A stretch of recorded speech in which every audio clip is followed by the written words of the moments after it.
meeshaan waxaa ku sameynay shalay compost pile oo isku daray manuurka xoolaha iyo xoolaha lo'da iyo ariga iyo idaha waxaa lagu daray coos iyo caleemaha geedaha ka soo daatay iyo baakad marka waxaa loo sameeyey layerisa loo sameeyey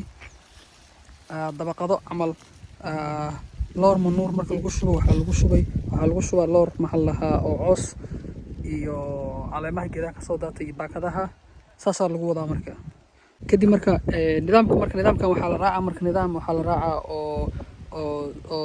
ratio oo maxal lahaa carbon iyo nitrogen oo carbonka uu yahay 30 nitrogenkana uu yahay 1 marka manuurka marka iyo cooska waxaa ku badan nitrogenka ku badan dhinaca kalena baakadaha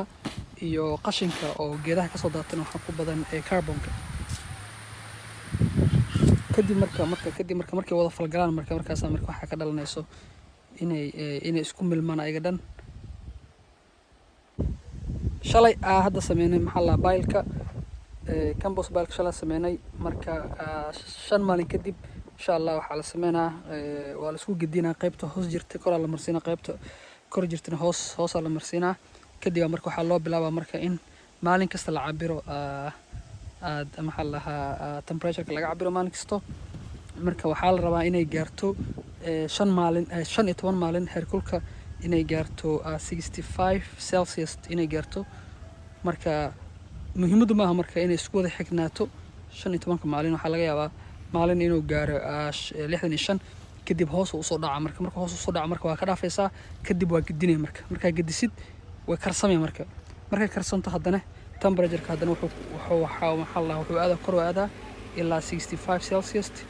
kadib marka maalin kasta oo 65 oo gaaro temperature-ka waa qoranaysaa marka waxaa laga rabaa 15 maalin temperature-ka inuu ku gaaro 65 kadib markaas waxaa ka dhimanayo pathogens-ka dhana ka dhimanayo kadib markaas waxay diyaar u tahay in loo isticmaalo dhirta waxay siinaysaa nafaqo ka fiican nafaqada ay siin karto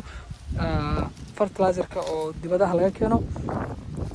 iyo hadda beeraha waxa loo isticmaalaa beeraha mooska waxaa isticmaalnaa nitrogen oo waa shaqo fiican oo qabanaa maxaa la geedkan cambe moos fiican oo dhala laakiin ma u fiicno waxay la mid tahay adoo daawo cunayo kale daawo markii adoo maxaa lahaa inta cunto cuni lahayd adoo kiniin ku nool camal markastina wax badan sii isticmaashid waaye haddana haddaa ku budisidna waxaa laga yaabaa geedaha inuu dilaa laga yaabaa halka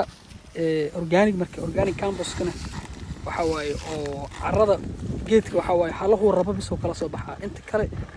wuu iska dhaafaa